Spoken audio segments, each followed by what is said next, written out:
I would like to acknowledge the traditional custodians of the land on which this episode is being recorded and pay my respects to elders past, present and emerging.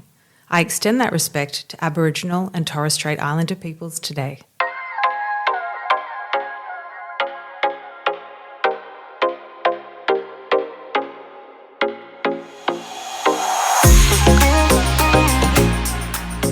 Welcome to Can I Get a Refill, the podcast that offers a nurturing and inspirational space for honest and open discussions around career aspirations, wealth creation, motherhood, healthy relationships with others and the self, as well as an emphasis on physical, mental and spiritual well-being. Join us for light-hearted, authentic chats with like-minded women, as well as more in-depth discussions with industry professionals to support your ambitions and heal old wounds, as we empower you to regularly fill up your own cup. I'm your host, Steph Bruno-Newton, singer, writer, recovering people pleaser, first-time podcast host, and first-time mum. Thank you for pressing play today, and now let's get into the episode.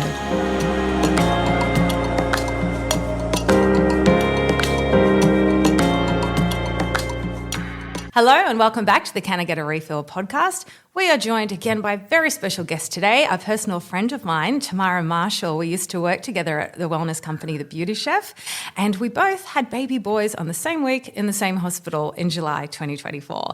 So we're here to talk all things mum. Tam also owns two businesses, Surrender to Rebirth and Digital Mum Co., all about helping other mums. So we're going to talk about that towards the end. Tam, thank you so much for being in my home. Thanks. Thanks for having me. This feels like a long time coming, doesn't it? We've wanted to do this for a while. I think back when we were both pregnant. Yeah, absolutely. And I always say this, I never really listened to like mum podcasts, but I just keep wanting to do more podcasts about it. And you can see from the stats that people are really connecting to it. It's one of those times where you need to lean on other people and hear other stories. So it's good to 100%. Yeah. I also think having other mum friends and like that community in itself is so not something I realized I needed. Everyone says it. And it's right when you're in it, when you realise. And especially, so it's good to lean on both your mum friends who have slightly older children who are giving you advice and can help babysit and still remember what to do. But then it's also helpful having those mum friends in the same era, like with the same age babies, because you're texting each other in late night feeds. But we'll get into all of that. I'm going to jump straight into it. We're going to talk a little bit about your experiences today, and we can share some of mine, but everyone's heard all my stuff already. So tell me a little bit about your pregnancy and your birth experience. I know that you had a lot of issues with your pregnancy with hyperemesis, and I was constantly seeing your stories of you in the hospital and on drips, and it looked like a really, really tough journey. So if you're comfortable to talk about it, talk us through it. It was quite a long haul. I feel like I did not expect, to be honest, for it to last as long as it did. It pretty much went all the way up to labour. It was right to the end. Right to the very end. Like it hit me when I was around 8 weeks. And just as probably most people, I was like, first trimester. Well, that's the thing though. People set you up to say you're sick for the first trimester, you feel 100%. Great for your second and you're tired for your third. But you know, I ended up on a walking stick. Yes. You ended up in hospital with drips, and you're like, well, that wasn't told. That wasn't planned. Excuse me. When I was like in my second trimester, every week, and this is what the doctors kept saying. So they're like, oh, it might just be taking a bit of time. So for me, getting around to actually getting the drips and getting things sorted, it took a little bit of time before it was like, okay, this hasn't calmed down. No. I think it was like the most I vomited in a day was 23. Times in a day that I can remember, that I actually counted anyway. That's my lucky number, but it's not when it comes to vomiting. No. You know, and it's hard to feel happy and joyous when you're that sick. And that's kind of what I kept saying the whole time. I was like, I imagined getting to this place where I was like able to go exercise and like have that like pregnancy glow, where I did have that pregnancy glow, but not for the reasons that I thought that it was. But it was just like, it was. Are you remembering Friends right now? You got that pregnancy glow. That's sweat. You tried throwing up on mornings. Literally. And I was like, that's how it was. But it was just every day. Actually, it hit me at nighttime. So I knew when the afternoon was coming. 4 p.m. onwards, I was sick. Done. Yeah. Absolutely done all the way through to, I think, around midnight was when it would start to kind of calm down. Yeah. And then potentially pick back up a bit in the morning. Yeah, I was never sick in the morning. It's funny. Like they call it morning sickness. Yeah, I was like, no. And the only thing that made me feel better was potatoes. So I lived off you and I were sending photos of our hash browns to each other. Mate, God, yes. It was carbs, it was potatoes, it was, hot chips. I mean, things that we both eat healthy. Like we were together. It was always the, Buddha bowls. And it was like I went for a swim. I remember my first swim pregnant. Went to the fish and chip shop that I've never been to in the 9 years I've been here and got a strawberry milkshake and a big pack of oily chips. And I'm like, who am I right now? But it felt great. I needed it. And there was, I said, it's funny, like the pregnancy was difficult, but I actually really, when I look back, it was a happy time. I think because there was no expectations of me. Like if you don't feel odd, don't come out. And I was like, if I want to eat this, I'm going to eat it and I'm not going to feel bad. And I ate whatever I wanted. And even for just for yourself, like the pressure that I normally put on myself to look a certain way or feel a certain way, completely gone. Now, wasn't that I would call that the best part other than the kicks. I loved when the kicks came in. Beautiful. But I loved it. You know what it felt like for me? A very calm time. I would get a bit anxious at night, because I remember Alan saying, if only it could be the daytime all day, because I'd get a bit anxious every night. I don't know why. But I was just very calm and sort of present and in the moment. You're excited about what's to come, even though it was tough and I didn't feel great. But I think it was that no one's expecting anything of me right now. If I can't go to something, they're like, of course you can't. You're sick. You stay home and rest. Stay home, Yeah. No, definitely. And I think for me, like now looking back on it, nothing seems as bad when you look back on it. Yeah, that's true. And you emit some sort of chemical that makes you forget. 100%. You're like, otherwise it wasn't that bad. But I wrote to myself. Oh, I love that. Like I wrote to myself in my journals to kind of remind myself like what I was going through. Not as in like don't do it. Not in like a negative way, but I think just like to document. I like that. I think how long it went for, why I was feeling, how I was feeling in those certain days. And for me, the time where it got better was when I started feeling his movements. Because then after that, you and me both. It was like, okay, I'm not having the greatest time in pregnancy. Yeah. Like I could barely leave the house majority of the time. But you don't feel connected when it's just you just feel bloated. When the kicks start, you feel that you are woman and child. Correct. And my friend told me, she's like, wait till he starts kicking. Because at first I'm like, this really just feels a bit inconvenient. Yes. I sound like such a princess. But no, it does. No, and then you don't feel connected to it until you feel it moving. So. And I think also as well, at the beginning when you've kind of got to keep it a secret as well, and you're going through all the blood tests and all the appointments and all of that, it's quite an isolating time. And then when everything kind of kicks up, for me when like the vomiting was just continuing, I was just like kind of losing myself as well in a bit of a way because I wasn't able to go and exercise or go and do like the little things that usually would make me feel, even reading, like I used to go to bed every night and read.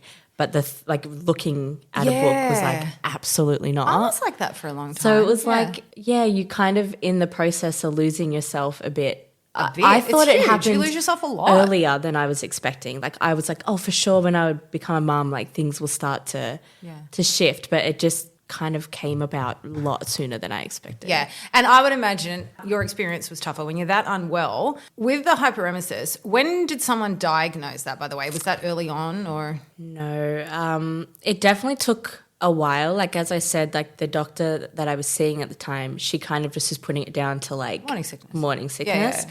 And then it got to a point one day, and I'm going to say maybe I was just before 20 weeks that I called my midwife and I was like, this is still going. I'm not feeling well. And the Taylor Swift concert was coming up and I was like, I cannot, this is going to be the best night of my life. Yeah. And I need to be feeling good. Like, what can we do? And she was like, come in, let's get you on the drip. Yeah. And I think it was for so many weeks. I was going in like once, twice a week. They got me to start working from home because I physically couldn't. But that's leave what the Alan and I house. hated. As much as we loved everyone at the Royal, it's the constant appointments and going from Cronulla to Randwick is super inconvenient. Yeah, it's so long for you. I Lucky was for not me, it was prepared like for the 20 amount of minutes. appointments. But because I was high risk with my neuromuscular condition, it was extra appointments and extra checking. And, I'm a geriatric pregnancy. No one threw that word at me. I was very happy that I didn't hear anyone say that. just high risk. So, yeah, the appointments. Can I be so bold as to presume that your mental health was impacted when you were feeling that unwell? Yeah, huge. And it's not something that I've hid at all because it was like the most exciting thing in the world to be pregnant. Yeah. And I had such a strong connection to my son, like from the beginning. Like the minute I found out I was pregnant, it was not long after that I had a dream that I was having a boy. Oh, wow. And it was like the next day I was like, his name is going to be Theodore. This is that. And from there, I cannot explain to you how many dreams I had. And even now because in my dreams, I'd be like, remember what he looks like. Remember what he looked like in that dream.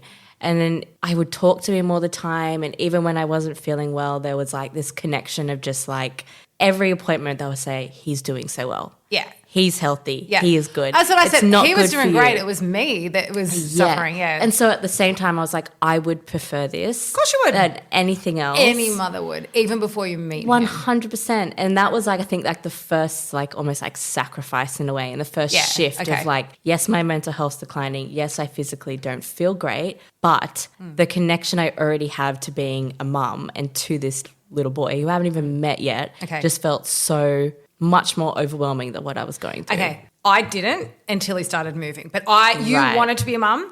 I kept delaying it until my body was like, it's now or never. And so I was very nervous, like, oh, is this the right thing? Like I remember showering at night and like freaking out with the bump until he moved. I felt connected the second he moved. So when you were like the sacrifice, I was the opposite. I kept saying to Alan, listen, when they wheel me in, if they give you the choice of between him and me, I go, it's me because I can make more of him. This is what I said before I met him. Right. The second I met him, I said, so switch it now. I'm like, nothing else matters than him. If there's like, anything, we're swimming and there's a shark, I go, you get him. I go, but if there's time, come back and get me. So I still matter, but like not as much anymore. It's just, like him at all costs. I find now I come home and kiss him and then I'm like, I haven't even kissed Alan. Hello. You know what I mean? Oh my God, you're upset. And I'm like, you beeline for the little ones. I know. How can you not? So mine was a little bit opposite. But I really like your idea of writing to yourself. That must have felt really cathartic. And I think that's going to help you if you'd go for another pregnancy, that you can go back and read through that and remember what you were going through and remind yourself you got through it. I think that's really important. And also if it happens a second time around or if it doesn't, I kind of have documented that in a way. So, absolutely. It'd be interesting to see what happens. And you want to briefly tell us about your birth experience. How did your birth go? Because I had a tough pregnancy but loved my birth. But I had a planned C-section and they are calm as anything. And I know that yours was a little... It dragged on. It was long. It was 24 hours in labour. I was getting all my contractions in the back. It was very intense. The only thing that was making me feel good was standing in the shower with like hot water burning on me. Once I got to the birthing suite, was having the gas. And I was like in the shower with the gas, hot water on my back. Sounds great. And that was my happy place. Sounds like a good Friday night. Well, it was.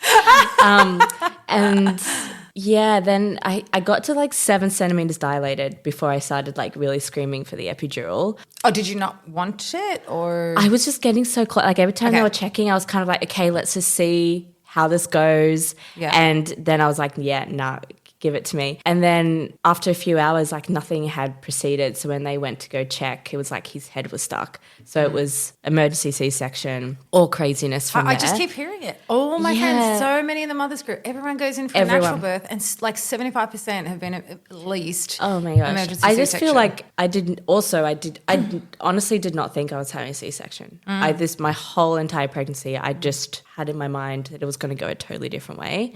So it was quite a surprise to me. And the healing of it has taken a lot longer than I expected. I think this is my personal opinion. Yeah. That emergencies take longer to heal. Mine, I was just bouncing off the walls like as soon as I got home a few days later. I find that mine's healed really well. And my friends who have had emergency haven't. Yeah. So I think, my body was prepped and ready to go. Their instruments were prepped. The nurses were prepped and ready. It was just calm, quick, in, out, here's your child, stitch her up, go. So, it is what it is. You can't control it. But from my experience and what I'm hearing, it sounds like it does take longer for the emergency. But you can't plan everything. You so can't plan anything. And that was like the biggest lesson for me because I'm such a planner and I'm such an organizer. And if being pregnant had taught me anything was to slow down and that you just cannot. 100%. That lifestyle you were leading before, it's gone. Yeah. I think the word I gave myself was gentle for the year. Like it just being more That's in my nice. feminine and gentle because I'm always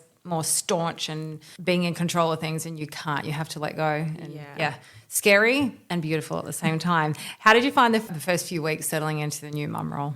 That can be the scary time. Yeah, it's kind of a blur because I feel like each day It is a blur. you're just trying to It's survival mode. figure it out. Yeah. Especially first time. I think it was such you know what? I think it's very not taken seriously, that time of postpartum. Yeah. I feel like now. By whom? Society. Okay. And I think it's that nowadays it's expected for a woman to be pregnant, have a child, keep up a certain appearance, exercise. That's why have a people full-time got job. angry when Princess Kate was, on the stairs all dressed up. Like, you should be in your slippers. 100%. Grandma ass pad on, Yes. and your dressing gown. Yes. You're in recovery. Do you know what I found difficult was I'm like, I can feel my body wanting to heal. Yeah. But I'm up and feeding and cleaning. Yeah. And when do you heal? Yeah. You heal on the go. So You heal on the go. even though That's I so said I'm true. healing quickly, that was the tough bit for me. I felt like I've had a major operation of cut 7 layers. Yeah. Can I lay down for a few weeks and have drinks served to me? Like, what do you mean I have to parent now? Yes. No, that's the thing. It's like you give birth and you're just out in the world. That's another thing. It's like people can give you all the advice. They can tell you all of the things leading up to it, but your baby is your baby. Your baby is unique, and Every experience is unique. Yeah. Completely and your happen second to you the way it's child, meant if you have to. another one, could be completely different. It's Oh not my even God, about the you. temperaments of like the different, like I've heard a lot about that, but I feel like, I also put that expectation on myself that I needed to be bouncing back a lot quicker than I guess my body needed to. It was not ready for the amount of times that I just kept trying to like live my old life or live that speed in a way, trying to teach myself to slow down. And that's what Surrender to Rebirth that we will get into later. But like it's about rather than focusing on the bounce back, honouring the rebirth instead. That's exactly it. I did an episode with Latoya Cruz, nutritionist, if you had a listen, and she talks about it not being just the birth of the child, but the birth of the mother. 100%. And what I keep saying, both with, physical, with my body, emotionally, lifestyle, I'm not trying to get back to what I was. I'm not trying to, check the scales to get back. This is the new me. And I cannot put expectations of being the old me. And I'm 41. Like I'm not, I can't wear the outfits I did at 31. Yes. I can't go out and keep up.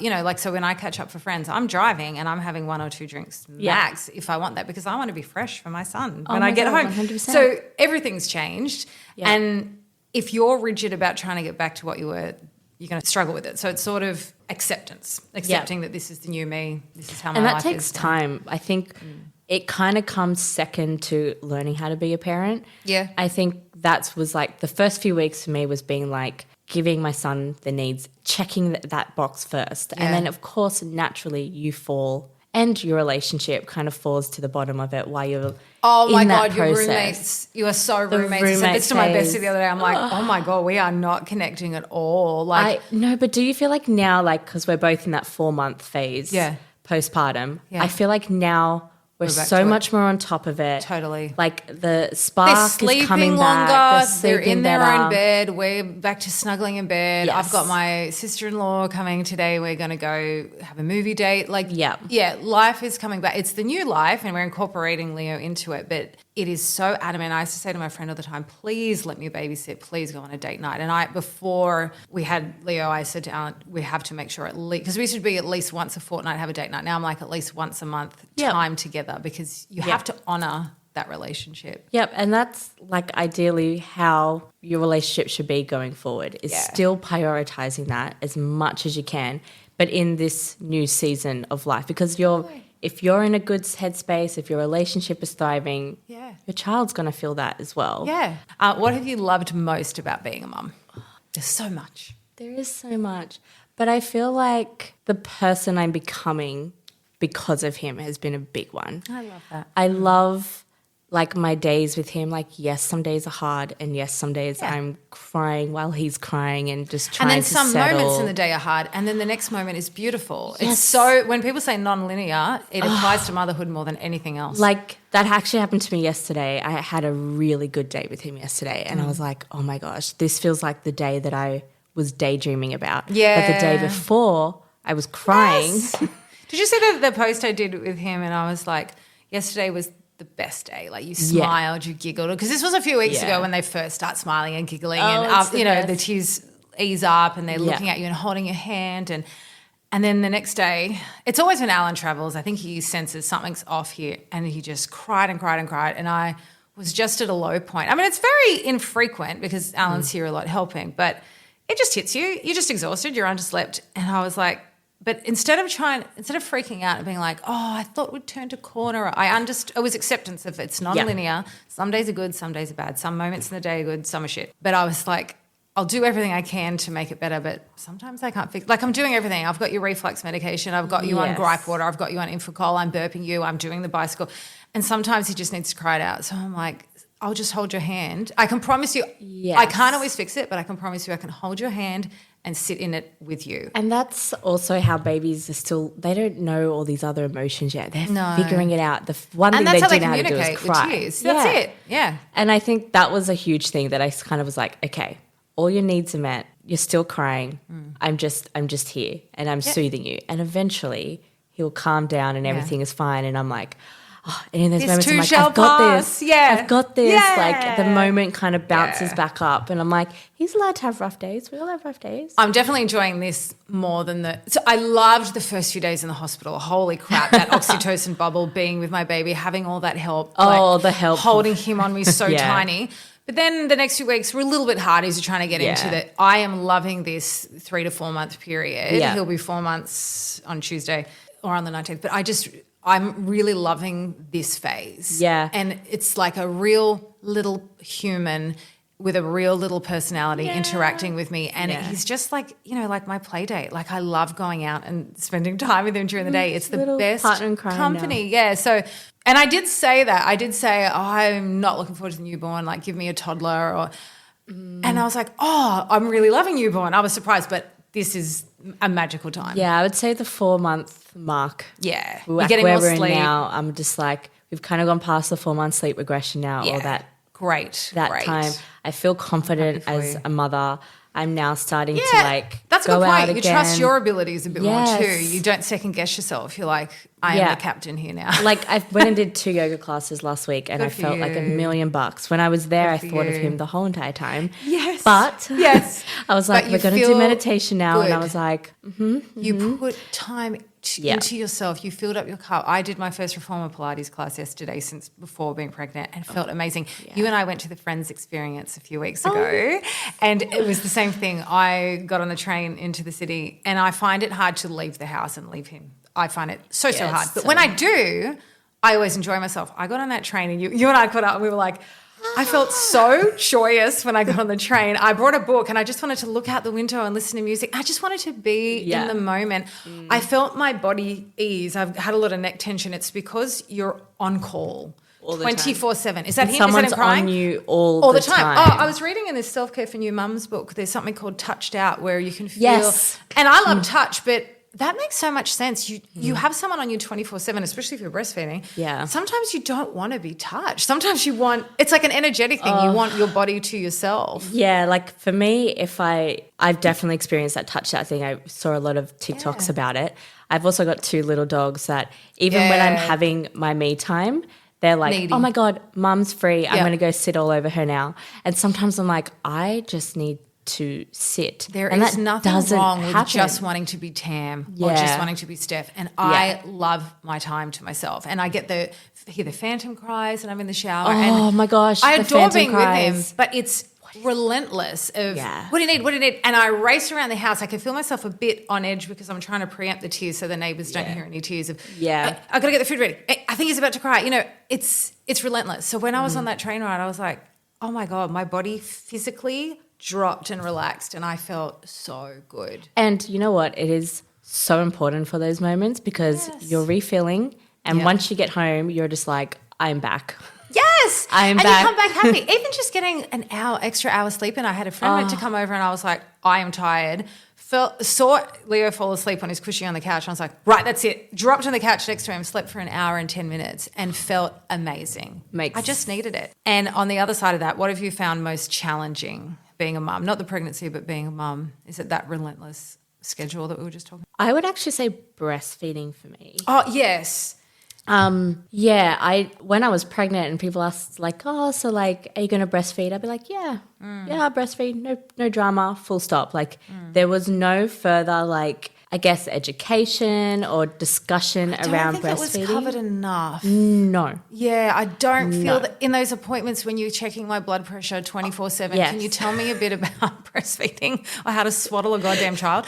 Yes. But I feel like movies set us up for failure, or all these instructional videos. The babies just climb up, latch on, and that was not my experience. And he had to go to bottle after 2 days of colostrum. And and you found challenges with it? Yeah, like we're doing breastfeeding and formula kind of like top up stuff. And some days so you were doing both. So it's and also pumping some days as well. So I'm kind of hitting all three. Yep. But some days he loves the bottle. Yeah. So there are just some times of the day where it's easier to do that for him. But then most of the time Matt today, can jump in and do it. Correct. And I do feel sorry for my mums who are pure breastfeeding. I have a friend who was doing it, and it's like she's just on call 24/7. Whereas Alan and I in the night feeds will do. I take one, you take one. I take one, you take one.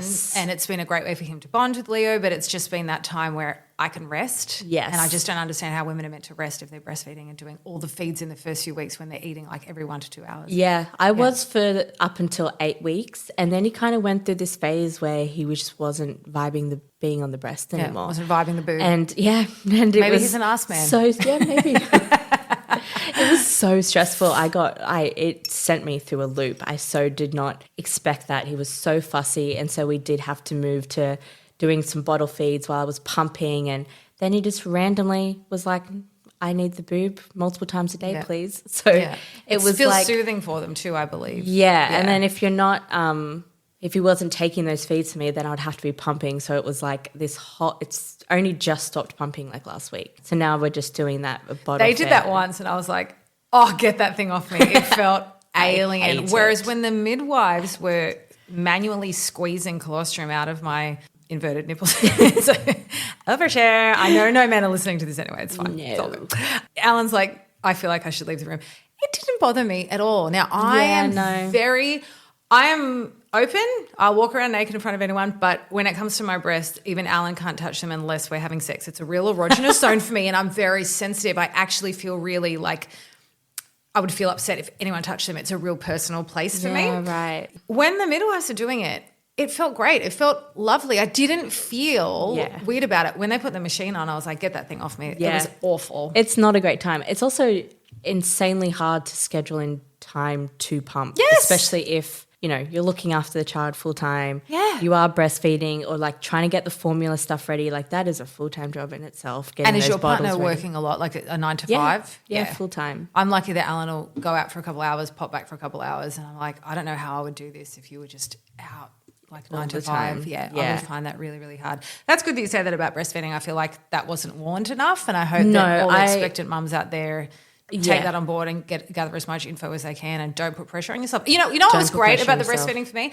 No one put pressure on me about it. No one judged. Whereas years ago they did, and everyone was like, the midwife that ran our parenting class was like, she's been on the show, Lisa.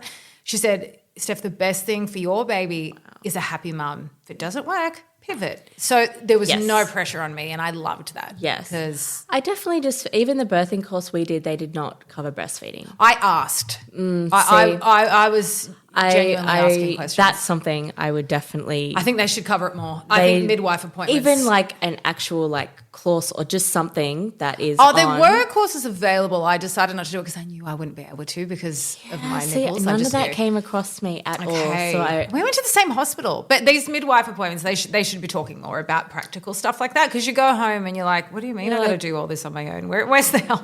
Where's the buzzer where I buzz people into my room in the middle of the night? This is the scariest question for me. Okay. How are you feeling about returning to work?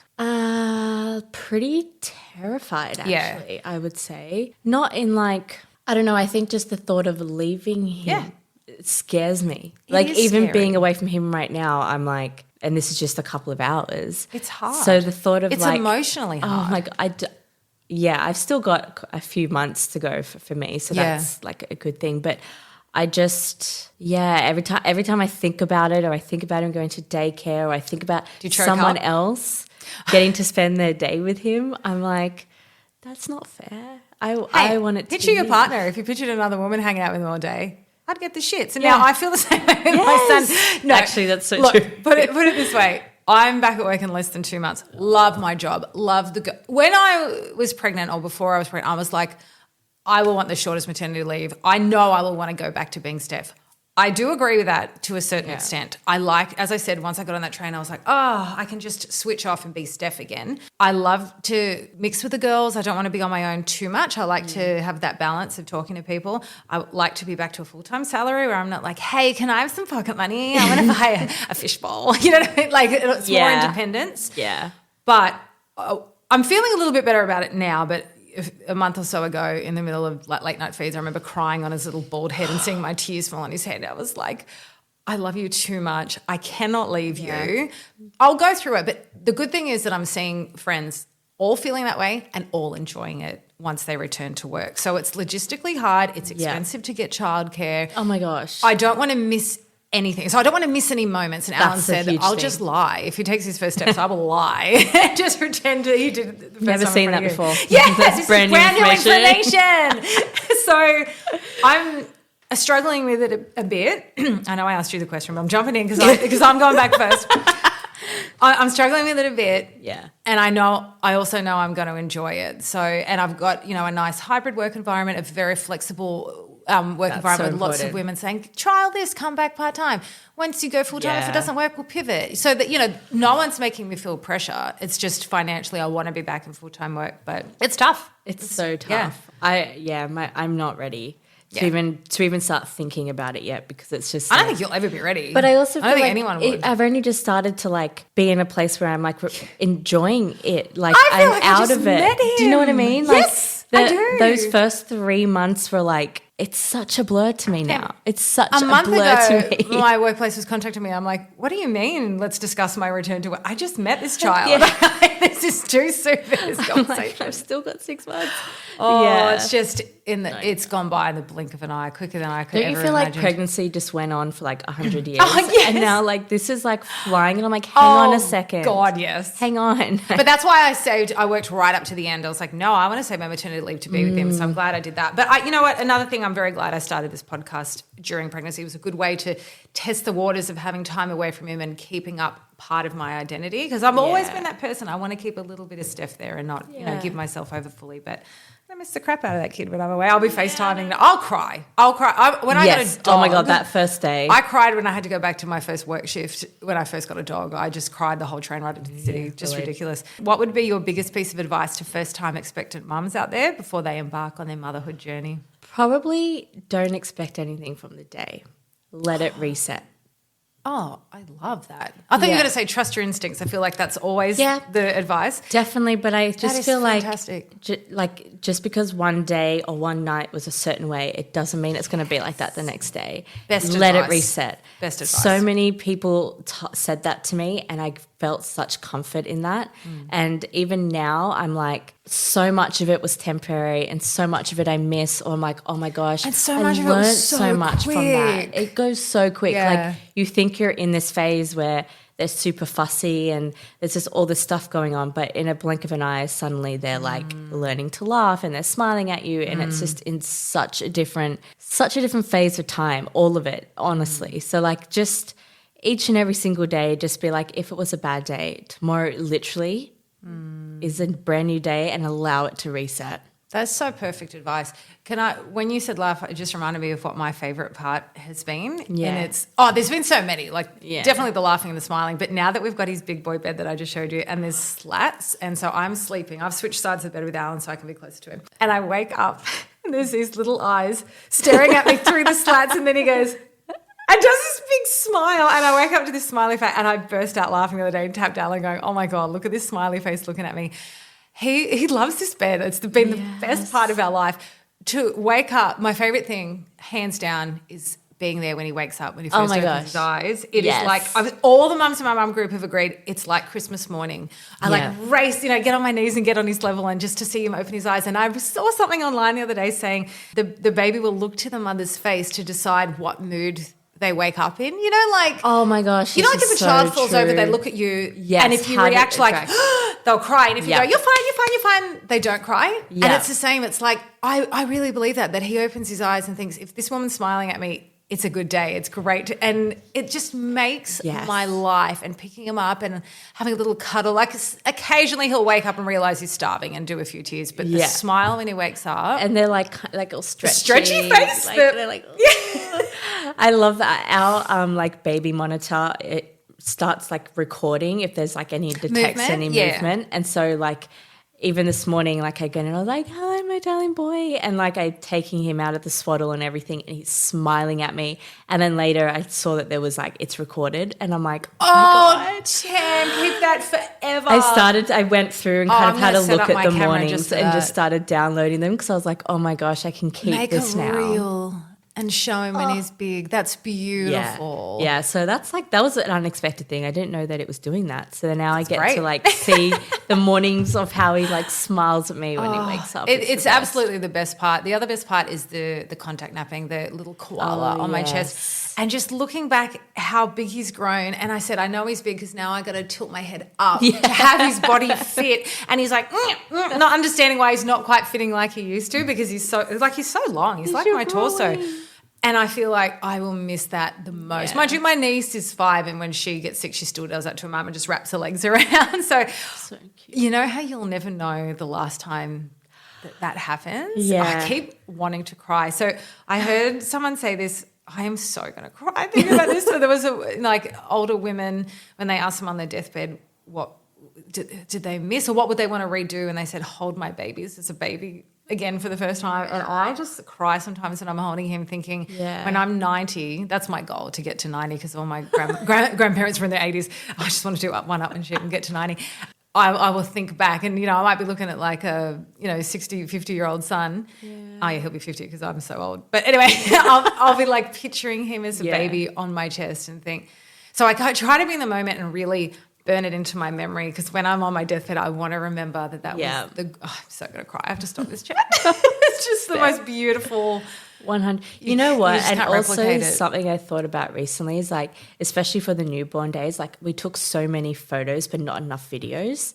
Yes! And I wish I did that now, because I know like you're in it and it's kind of a bit overwhelming, but no, I agree. I think the videos don't take, because now I love sitting back and watching them and I'm like, oh my God, way more than photos. My friend said, and I did it, make sure, you know how they go when they eat, and she's like, make sure you film it. And I did get a couple of those feeds, and I'm glad I did, because when he's big he won't make those adorable sounds. They start to grow out of it. The videos definitely are best, because they didn't have that in the 80s when I was born, or the 90s when you were. You had to get out a massive camera. Before we wrap up, tell me a little bit about your businesses, Surrender to Rebirth and Digital Mum Co. So Surrender to Rebirth has actually been around for a little while. Yep. It used to be called Cease and to Surrender, but I rebranded it once I became a mum, because you're rebranded. Of rebirth just feels like beautiful term. This is the chapter of life we're in.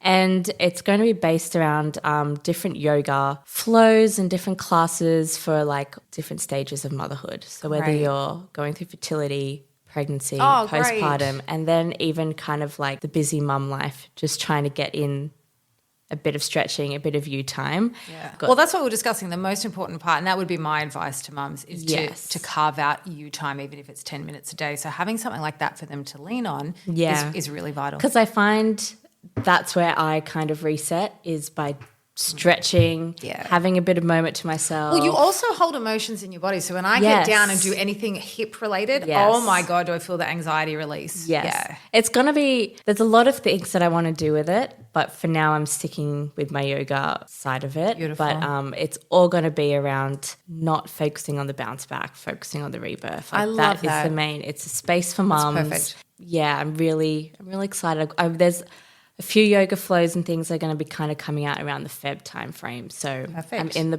process right now of getting that. I like that because I feel like January I don't start. Because you're still sort of coming out of the, like with school, when you had your 6-week school holiday, you went back at the end of Jan or like early Feb. So I feel like Feb's that's what I was like, February, reset. new stage. Yeah. We're going to, like, it's all going to kind of kick off. And Digital Mum Co?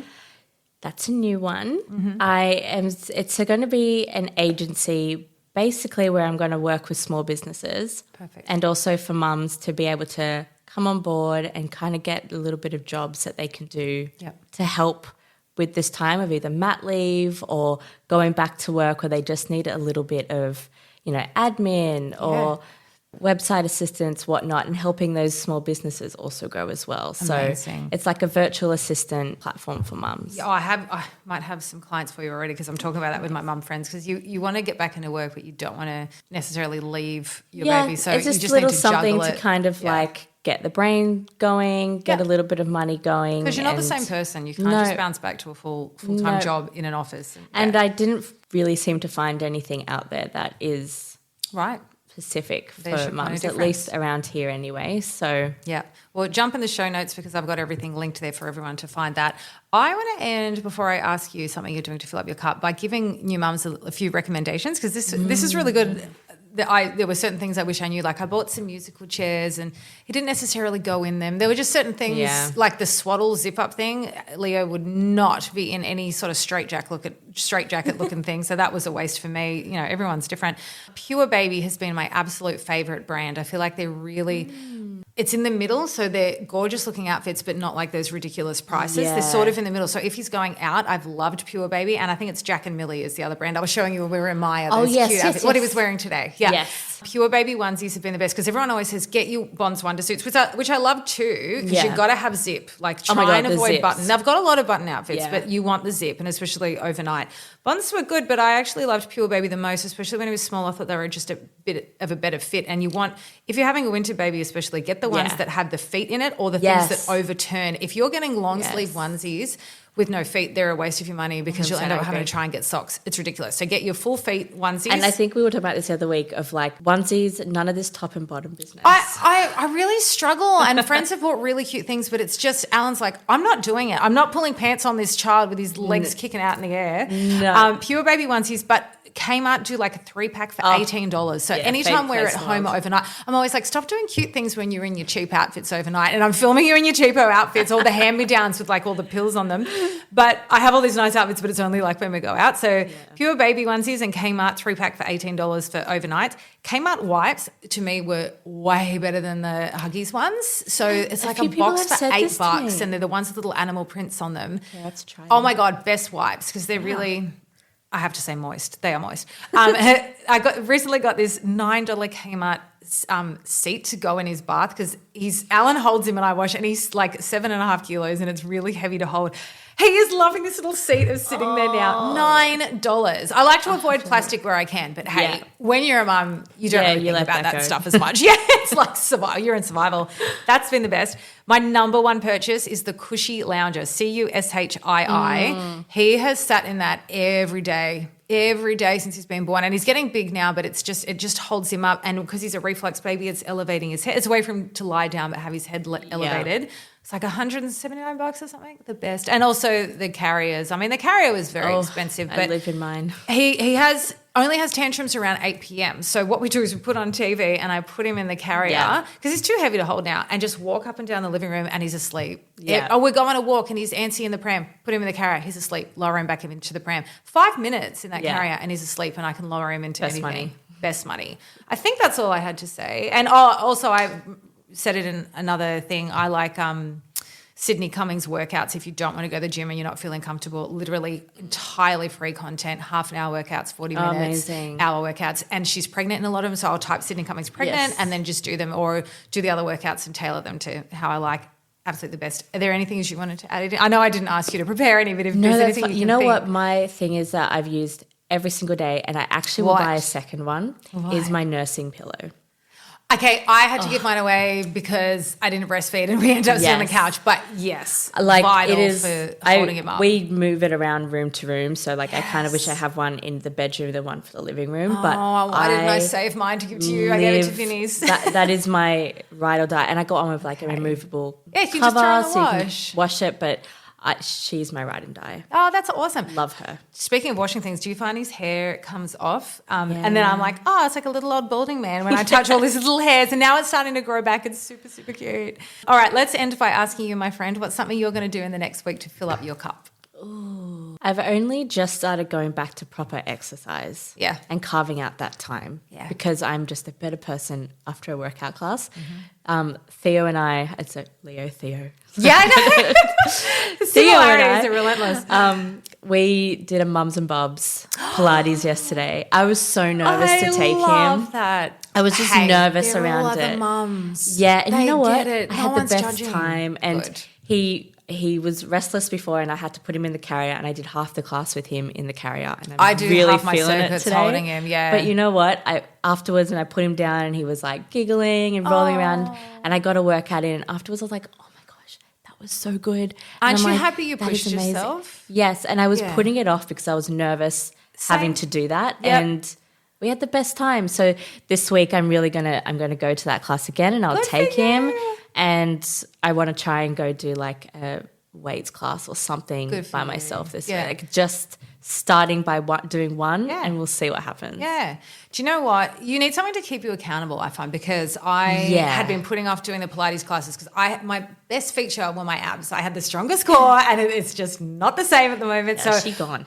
She gone. So I was nervous about going back into reformer Pilates because it's a lot of core. So I went yesterday. And in the morning, I was nervous. Yeah. I was nervous. I was bloated. I was like, I'm not ready to go. And it takes me a long time to get ready in the morning, but I booked a morning class and Alan was like, oh, look, after Leo, just wake up, literally get ready and go. And if it didn't have a thing that said, we would charge you $10 if you don't show up, I reckon I would have reneged. So I was so glad I went through it because 5 minutes into it, I'm like, oh, this is great. This is good. I'm so happy. I came home and I had the whole day to myself, then took Leo for a long walk along the beach and then came home and instead of doing things, like I said to you, I'm not cleaning up because I just decided to bake or make protein balls and spend time with him. He sits in the kitchen and watches me and I had the best day. Yeah. Because I carved out that little time for myself and pushed myself. It's probably the best thing is starting your day by doing something. It's so hard. Yeah. The mornings are absolutely hectic. I used to be a 5 a.m. worker outer right now. I'm more like 11 a.m. because it's a full morning routine. So you'll have to shift it around. It's different for everyone. Yeah, and you know what? That mum guilt is going to creep in no matter what you do. Absolutely. So you're going to feel the best version of yourself if you're doing things for yourself. Absolutely. And then you're the best parent. So it's kind of like a really positive knock-on effect. 100%. Couldn't agree more. Great way to end. Really appreciate you being here. It's a real vulnerable journey to share and I know it helps other mums hearing that. So thank you so much for spending your time with us. Thank you so much, everyone, for listening and please do something in the next week to fill up your cup. We've only got 2 more episodes left after this for the year. Take care. See you soon. Bye.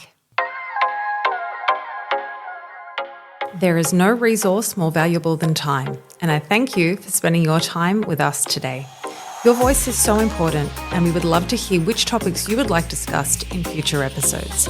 Please reach out via Instagram at Can I Get a Refill podcast or on our private Facebook group to let us know. If you enjoyed this or previous episodes, we would be so grateful if you could please subscribe, rate, and review to help our voices continue to be heard. Catch you in the next episode.